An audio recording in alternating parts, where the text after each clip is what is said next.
All right, greetings, beloved. May grace, mercy, and peace be yours in abundance. All right, let me talk to you tonight based on some comments and questions that I received, mainly through my YouTube channel. People leave comments and questions, especially in my, in the Russian-speaking segment. Sometimes I have a lively discussion of things that I say, and a great deal of disagreement with things that I say, and I do sound controversial sometimes. I'd admit it. And I just wanted to relate to you. Now, this is, of course, I'm addressing my English-speaking audience right now, but and the questions were stated in Russian, in the Russian-speaking segment. But I thought it might be of interest to you guys as well, because some of the sentiments, especially as far as the Psalms and the practice of singing Psalms, it's an interesting argument, and so I thought might as well relate it to you and give my best shot at that, my explanation, my position. Here's the thing. A few days ago, in point of fact, it was last Sunday, but 2 weeks ago, I preached from Psalm 9 here at Kursk, and then I uploaded the video. In point of fact, it was just a static picture. It was just basically MP3 file, and the audio, and it was just a static picture. So expounding some portions from Psalm 9, and I had a comment from somebody related to things that I said. They actually quoted me. They said, in that exposition, I said that one of the things why we should be singing the Psalms is that when we sing Psalms, referring to, of course, the Psalter, the inspired Psalter, that when we chant or sing the inspired Psalms, we sort of offer the sacrifice and offering, as it were, according to the revelation, according to the law. And the contrast was that, I alluded even to the offerings, the respective offerings of Abel and Cain in Genesis 4. Remember that Cain brought some of the fruit of the land, and Abel, who by faith brought a better sacrifice, the bloody sacrifice, because already then, of course, through his parents, Adam and Eve, he learned that God requires the bloody sacrifice to picture the perfect sacrifice which would cover our sin or expiate our sin, pointing to Christ. So he offered a lamb, whereas Cain, he brought just the fruit of the land as an offering to God. So I make this allusion that when we're singing Psalms, as though we're offering the praise according to the scriptures, whereas when we just sing, human songs, it's something else. Now, that may be a little bit an overstatement, but the person who reacted to what I said, they said, look, this is what you're saying, that when we're saying Psalms, we make an offering according to the law. He said, are you saying, Renat, that the practice of singing Psalms in public worship, upon which you insist so much and you make so much about it, that it's actually the so-called third use of the law, which you otherwise seem to reject? And that's a very good comment, very thoughtful, thought-provoking, and so forth, and which I thought deserved some response. So that's what I'm doing. I just did the Russian part. Now I'm saying the same thing using my broken English. So this is a very smart observation. He says that isn't that the case that what you're doing, insisting that we ought to be in the New Testament church, okay? We're not under the law, but nevertheless, you're insisting that we ought to be singing psalms, referring to, the inspired psalter that, and isn't that actually an application of the third use of the law? And, for those of you who may not be that familiar with the term, some of you undoubtedly are, and you understand that it's a traditional Reformed and Presbyterian understanding, or even lingo. The term, the third use of the law, is that the law traditionally understood. This idea was developed by Calvin and some other theologians as well after him, that the law has several uses or applications. That it's useful for civil life, just to restrain the crime and just to, restrain wickedness. Okay, this is the civic area, and the church has little to do with that. Basically, it's just the civic application of the law. And whether or not the laws are strictly implemented, it just, it varies from country to country. But basically, since we're not in a theocratic Israel, we do not have a strict application of the Old Testament law and the Decalogue with all the penal sanctions annexed to them. It's not, really practiced, that the civic part, that in the society at large. So we can leave that aside. But the second use of the law, as traditionally understood, is the evangelical use. It is the law as a tutor to guide us to Christ. Okay? So when through the law is the knowledge of sin, the law worketh wrath. Through the law we become convinced that we're actually sinners, because the law is spiritual and I'm carnal, sold under sin, as Paul says.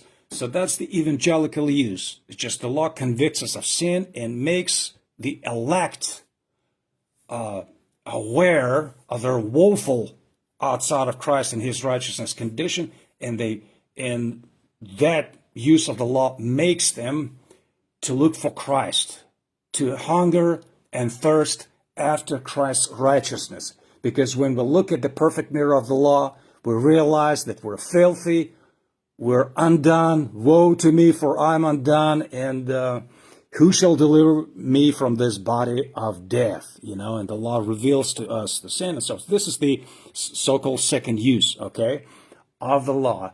But there's in addition to that, the so-called third use of the law, which, and I disagree with that idea, but it's kind of a staple idea in Reformed and Presbyterian circles, and also London Baptist Confession of Faith, 1689, espouses the same concept, that the law, not whole of it, but the third part of it, as they say, the Decalogue, the so-called moral law, its significance continues, and the law, even under the New Testament, under the New Covenant, this law, which is called moral, the Decalogue, that it is a rule of life and gratitude for New Testament Christians to measure their life, their way of worship, anything that they do, whether or not they're actually walking with God in accordance to his precepts. And they say that in this fashion, the law is understood as a guide, as a lamp unto my feet, and so forth. So this is the so-called third use of the law. So the Decalogue is that which helps us express our gratitude, and it's also a rule of life. So we order our life according to the perfect law, which they say is, again, perfectly summed up in the Ten Commandments. So the Ten Commandments express the whole will of God for our lives, and so we need to, always go back to the Decalogue and make reference to it all the time, whether or not, measuring our lives. Okay, so this is, okay, am I doing okay in this area, that third commandment? Am I doing all right? What about the fourth commandment? Are we keeping the Lord's Day, the Sabbath, or, the so-called Christian Sabbath, and so forth? It's a traditional Reformed and Presbyterian idea. Now, I don't agree with that notion, and I've expressed publicly that I differ on this point. I don't think that the Ten Commandments is a rule of gratitude and life for New Testament Christians. The law plays its role, of course. I mean, for goodness sake, 3/4 of our Bibles are designated as Old Testament scriptures, so they're not irrelevant. We glean a lot. They teach us, they instruct us about Christ, about sin, about holiness, and so forth. So the Old Testament, by all means, all the prophets, they're all very significant. These are scriptures inspired by God. We need those scriptures. But the law and the Ten Commandments are not the rule of gratitude and life for Christian. Our law is the law of faith, the law of Christ. It's a law of love. It is the commandments of God scattered throughout the New Testament writings, especially New Testament epistles, the epistle of Paul. Love one another, bear burdens of one another, be gentle to one another, forgiving one another. All of those one another's, all of those imperatives are, in a sense, like unto law for us as marching orders, but it is not the Decalogue, not the Ten Commandments, okay? So I'm not going to spend too much time on that, but I do deny the so-called third use of the law. I don't think it's a fair reflection of what scriptures teach on the true place and role of the law, especially the law of Moses in the life of a Christian. Okay, so it's not the rule of faith and gratitude. But this person says, look, but at the same time, we sing psalms. In point of fact, in our tiny congregation, we sing and I've been doing that since early 2000s, when I became convinced that this is the way. Basically, we're singing psalms and we try to chant just from the common version that we have, and it may sound funny and awkward and all of that, and it's not much of a singing, but we're convinced, and I'm certainly am, that it is the praise that God commands us to offer to Him. And there's nothing better than the inspired psalter, than the inspired praises God. And the Psalms are full of Christ. And that's what I'm doing. I'm trying to, show Christ and Him crucified in the book of Psalms. And I've been doing that, over 10 years maybe.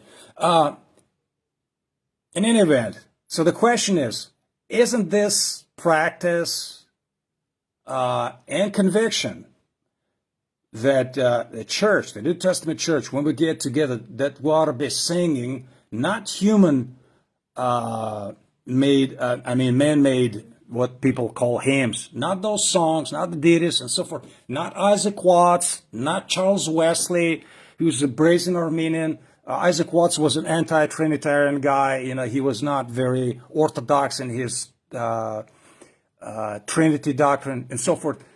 But we sing psalms. He said, well, is that because you're trying to sneak into the new covenant something from the old covenant? So are you not guilty of being Judaistic, of being legalistic, of imposing an Old Testament practice upon New Covenant Christians who ought to be free, as we are in point of fact? We've been liberated from that yoke of slavery, namely, law of Moses.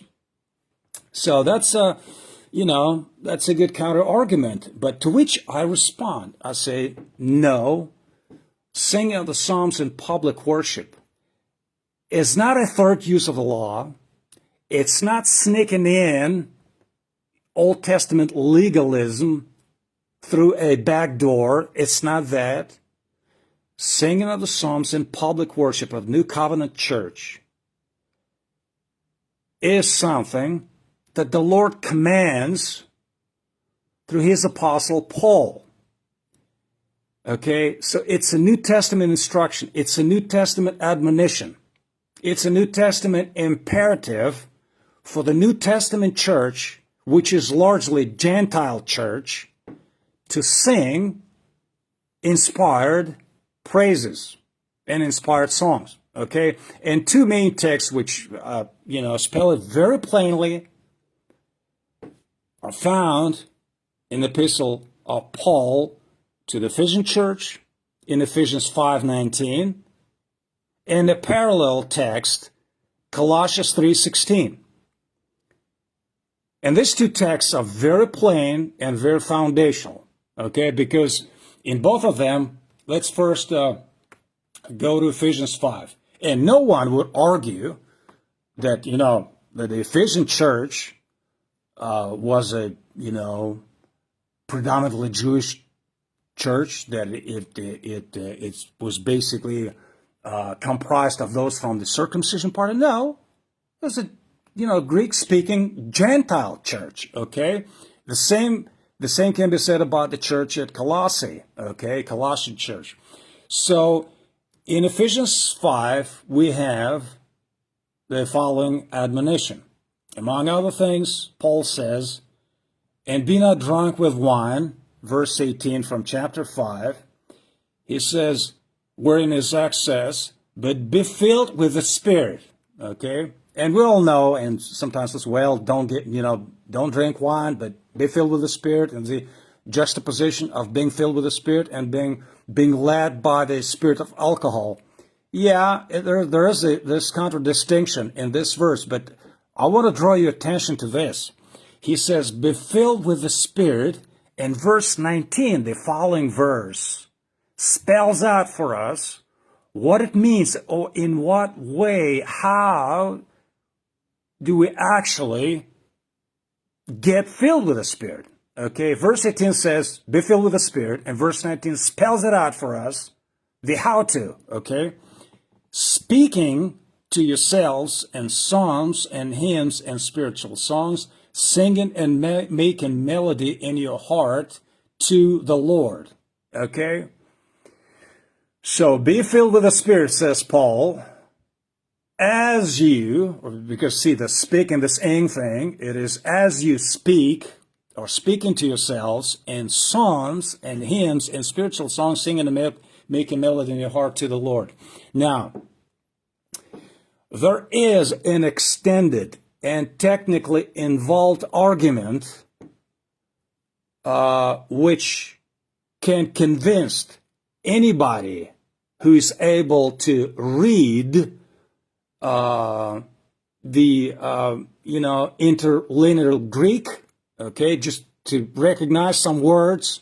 You don't have to be an expert in Greek, but it can be argued, and it has been done. I mean, many times in church history, that these three words here, psalms and hymns and spiritual songs, in the Greek, as they are in the original, okay, they're all three of them are different designations or different names of one in the same collection of the inspired songbook, okay, namely God's Psalter, the inspired book of praise, Psalms of David, if you will, okay? All three words here, psalmi, which is psalms, hymns, hymni in the Greek, and songs, spiritual songs, odi. Odi means songs. All these three designations or titles actually had or designate various psalms in the Psalter, according to the Greek translation of the Old Testament, which is commonly called Septuagint or LXX. And it's been shown conclusively, and commentators across the board recognize even those who are not comfortable with the idea that the church, under the new covenant, the Church of Jesus Christ today, the Gentile church, should sing in public worship nothing other but the inspired praises from the Psalter. Even those who deny that, nevertheless, acknowledge and recognize the fact that, number one, at the time of the reception of those epistles, remember Paul would write to, the Ephesians and Colossians, would say, look, you read this letter and also the letter that I addressed to somebody else, also let it be read in the congregation. So those letters were kind of circular, okay? They were circulating at the time of their reception. The recipients, folks at Ephesus and Colossae, they knew exactly what Paul was meaning by those three terms: psalms and hymns and spiritual songs. It is without a shadow of a doubt that even those who disagree with me and with some other folks who think that we ought to be singing, inspired praises in our corporate worship, when we get together on Sunday, and they recognize that there were no uninspired hymns at that point, no Trinity hymnals in use, no other collection of uninspired human compositions, which would be called as hymns, as songs of worship, anything of the sort. There wasn't anything of that sort at that point. That what people did have access to, what they had on their lap, as it were, even though not everybody was able to read. Of course, we know that the Bibles, the scrolls were, very much valued. They were not as widely spread. It's not that everybody had their individual NASB or, King James Bible. Of course, nothing of the sort. They had those, parchments or the rolls of Scripture. But they did have those Scriptures for the corporate use to read out from them. And the most common version of the Bible was the Greek translation of the Old Testament. That's what they had at their disposal. And those Greek-speaking folks knew that these titles, psalmi, hymni, and odi, those were all different titles of different psalms in the Old Testament Psalter, in the inspired Psalter. So when Paul says, look, be filled with the Spirit, speaking to yourselves, and psalms and hymns and spiritual songs, they understood him as referring 3 times to one and the same thing. Sing psalms. Be filled with the Spirit. When you sing psalms, you get filled with the Spirit. And this is how you do it, okay? You sing and make melody in your heart to the Lord. You sing the Psalter, all right? Some people still disagree and say, no, Renat, you can't make too much, because the spiritual songs might possibly, both in Greek and in English, refer to some other uninspired compositions. You can't build your whole argument upon the fact that, yes, it's true that as far as the Greek Old Testament, the translation, that all of those titles, hymns, and spiritual songs, they do refer to different psalms, and sometimes even all of them to one and the same psalm. It's both psalm and song and a praise, it would be called. But they say, well, that does not establish anything, and we can still legitimately make our own compositions and sing just, praises, because we want to praise God in our own, way. Maybe we're better, we have a better understanding. And one of the arguments that people use against singing the Psalms, they say, look, we're not, now we have the New Testament completed. We have a fuller revelation of Jesus Christ. We can sing his name. We can say, oh, Jesus, you've done this. You went to Calvary and so forth. We can speak more fully of his work because we live past the cross, and therefore we have a fuller revelation, so we don't have to be constrained just by those shadowy, typical presentations of Christ, sometimes quite opaque, which we have in the Old Testament scriptures and in the book of Psalms in particular.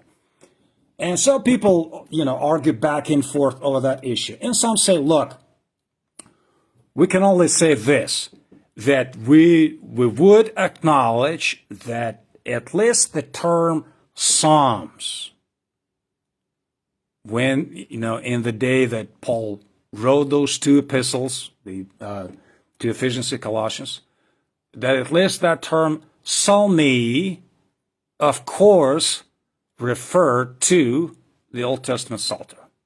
As for the praises, as for the hymns and spiritual songs, we're not so sure about it. But at least all I'm saying is that even if you take this minimalistic approach, we're still constrained on exegetical grounds, a grammatical consideration, and the historical, all this stuff that you have to do when you try to exegete the passage. We have to agree, everybody has to agree, that Paul here in Ephesians 5:19 and in Colossians 3:16, at least he commands that the New Testament Gentile church in the New Covenant should sing psalms, at least as a fourth part of her repertoire, okay? Maybe it's not psalms exclusively. Yeah, maybe you can sing some other some other songs as well, but at least a third part of your, worship collection of worship songs ought to be from the book of Psalter. Okay, we at least we can agree on that. I mean, it's a very minimalistic approach, but people say, reluctant, but yes, the Psalms refer to the book of Psalms because at that point it is, there's no evidence, no historical evidence that they had any other book of Psalms or anything called a Psalms, which was not actually, the Psalter in the Old Testament. And Paul must have meant, the book of Psalms. Okay, at least we established that.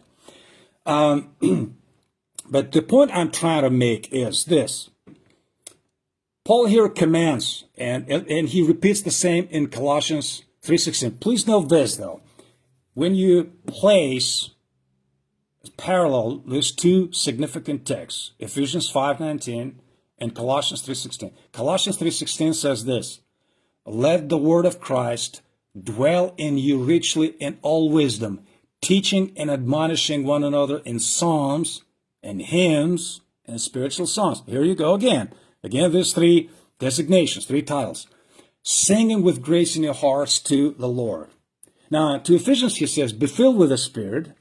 To Colossians, he says, let the word of Christ dwell in you richly. These are two ways of saying one and the same thing, okay? When the word of Christ dwells in us, it is the same thing as to say that you're getting filled with the Spirit, because where his word is, there his Spirit is also. And the words which I speak unto you are spirit and they are life. Okay? So we're filled with the Spirit as the word of Christ dwells in us richly. And we admonish one another, we're teaching one another, in psalms and hymns and spiritual songs. Okay, it is my conviction that it is when we sing the inspired psalms. Now, there are, of course, many questions. Well, how can we sing them? Well, they don't rhyme. You got to, find some metrical versions. Yeah, you have, especially in English. You have the Psalms of David in meter. It's a beautiful psalter, and in many say it is even more literal as far as the fidelity to the original Hebrew. It is even more literal than the King James rendition of the Psalms. And there are other versions as well present, and some even chant from the King James as it is. And there are numerous examples and even tutorials on how it can be done if you have some, and people with musical abilities and who know how to do it, they can actually chant inspired praise. But the most important aspect in all this is that we don't sing it out of just tradition or make it into a mandatory law, which is a burden. Boy, I wish we could sing something else. It is just so boring. No, we want to do it with a renewed mind. I personally, when I first became convinced that, yes, we ought to be singing psalms, I made it my practice to, first of all, set forth the Christological, evangelical import and significance of every psalm, especially of those psalms that we're about to sing or chant in the congregation, okay? Because it is my hard conviction that, I know some Reformed churches which do sing psalms, but they don't do it with a renewed mind. There's still a covering upon their faces. They do it out of just tradition. They say, because Reformed churches do that, so we sing psalms. It's boring, and I wish we would. In point of fact, my last established Reformed church, they sing psalms too. They sing the Genevan Psalter. Boy, it is a bore. It is just melodically, it is heavy stuff. It's just the melody. I don't think that we're bound to replicate, to duplicate melodies from the 16th century, which were first produced in Geneva or some other place. We're not supposed to be blindly following some venerable, dusty tradition for the sake of tradition. But that church in Moscow, they actually do that. They try to sing in exactly the same fashion as the old-time Reformed churches in Holland and elsewhere.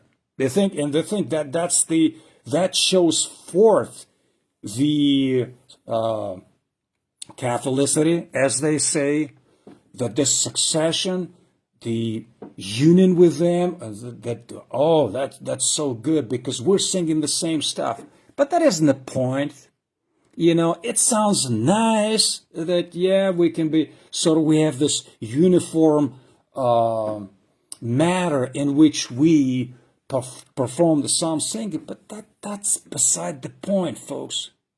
But the same church, even though they do sing psalms, they never explain them and preach Christ from the Psalms as clearly as they should.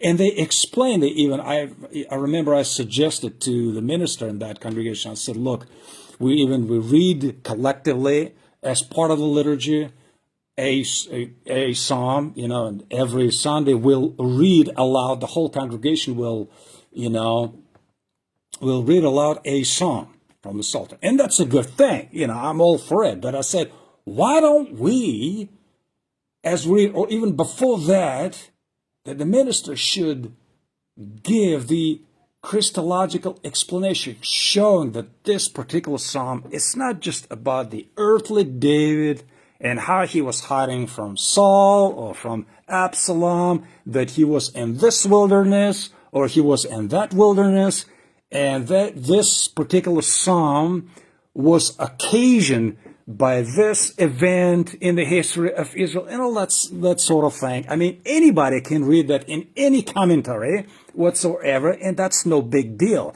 What I meant was to preach Christ and Him crucified and the gospel from the Psalms. Well, they didn't actually understand what I was saying, and they commenced just giving just the commonplace, platitudinous commentaries upon the occasion of the psalm, when it was written, the probable author of this psalm, and why David was, he was dejected at that point, that, it's just all this generic information which is almost useless. I mean, as far as our worship and understanding of Christ as the center and the goal and the whole point of all scriptures, that these scriptures testify about me, as Jesus says in John 5:39. You search scriptures thinking that in them you possess eternal life, but those scriptures testify about me. They bear witness of me. In all of it, all of the scriptures, Moses, Psalms and prophets, they all speak about Christ, about His sufferings and glories to follow, and all those things. So, without the renewal of your mind, without seeing Christ as actually the main subject and object of the book of Psalms, it's almost like, and people say, oh boy, those Psalms, they're so primitive, and David sometimes gets bloodthirsty. He says, well, I beat down my enemies, and all of that stuff is just, it's inappropriate. Or as this anti-Trinitarian Isaac Watts would say, that David needs to be baptized. And so he, with that, and that was his sort of motto, with which he began to pen his own compositions, which the Church of England, with hitherto would sing psalms exclusively. The church would begin to sing his compositions because he convinced many people that what he wrote was actually better and more suitable for the new covenant worship than the songs of the Spirit. What audacity! What audacity when people think that they can offer something better, more spiritual, more to the point, more Christ-honoring than what God has provided us with, His own inspired word.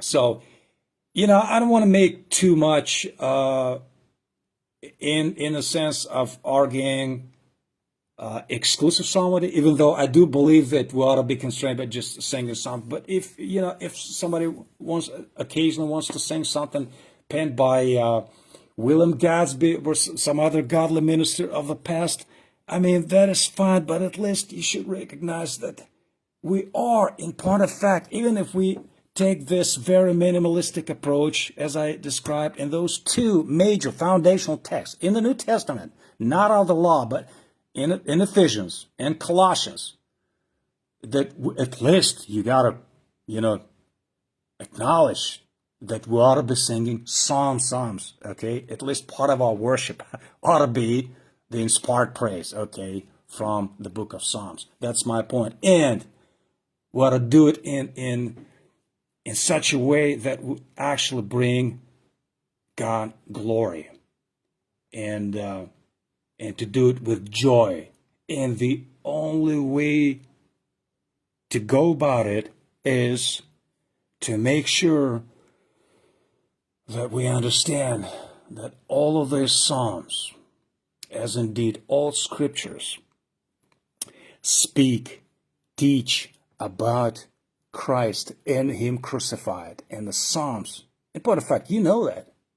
that it's the most quoted Old Testament scripture book in the entire New Testament, in the apostolic preaching, in the book of Acts. You can check that both Peter and Paul, in their preaching in the book of Acts, the most quoted Old Testament source is the book of Psalms.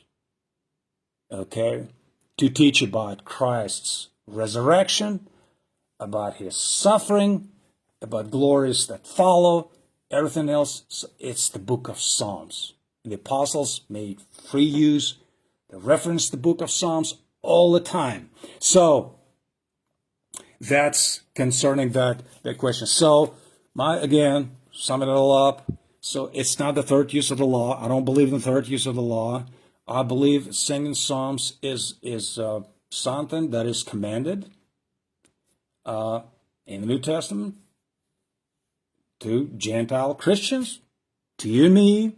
Okay, we are to be filled with the Spirit, speaking to one another in psalms and hymns and spiritual songs, and making melody in your heart to the Lord. And in that way, in that fashion, we get filled with the Spirit, and we simultaneously, the word of Christ dwells in us richly.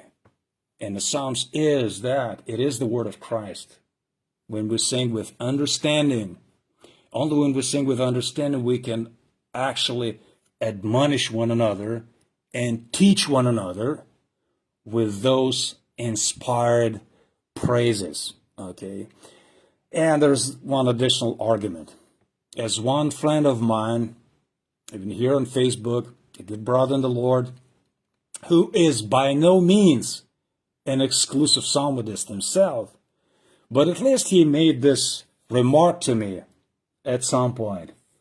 They said, well, you can't go wrong with the Psalms, right? It's just inspired.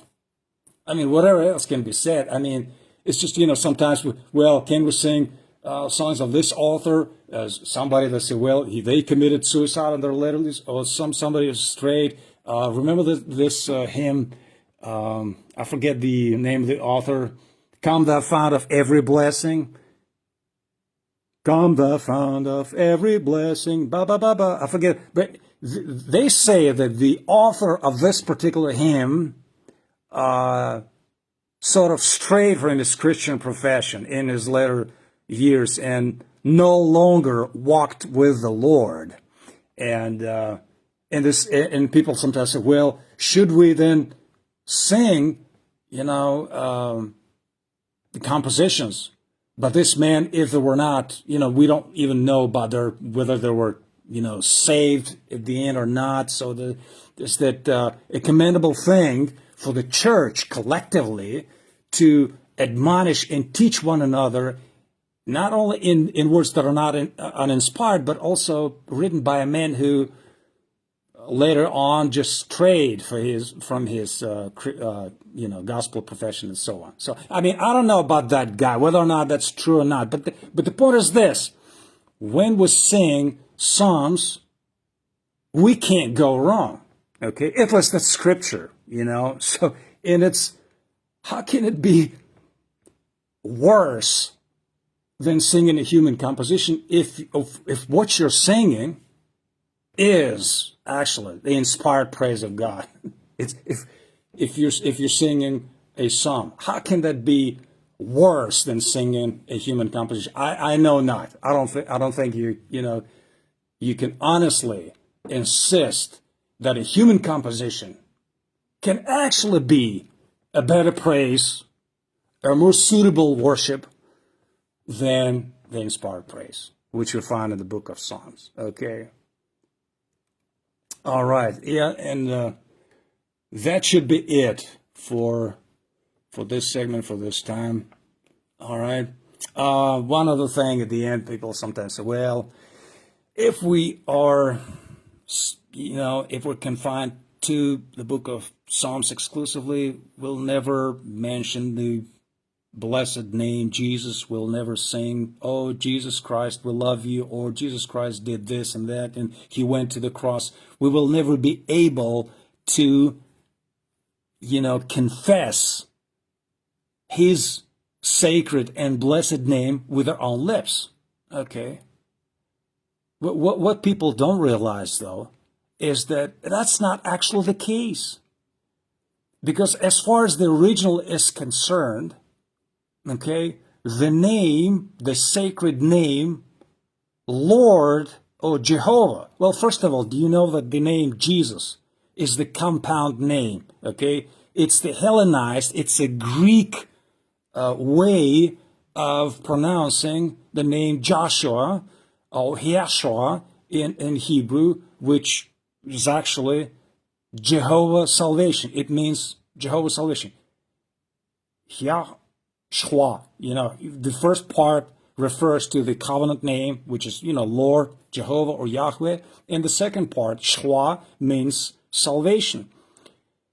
The Psalms are full of both. It is the Lord who is salvation, who saves mightily, and so forth. So the Psalms are full of Jehovah salvation. Okay?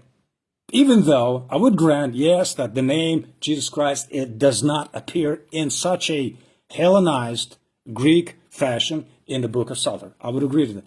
Nevertheless, the Psalms do present Jesus Christ, none other but Him, in all of His splendor, in all of His sufferings, in all His prayers and petitions and teachings and all of that. And so that would be the end of the argument. So at least my, I guess, desire would be that you would want to incorporate in your worship at least some Psalms. And that would be a good thing. All right? May God bless y'all. Love y'all. Bye-bye.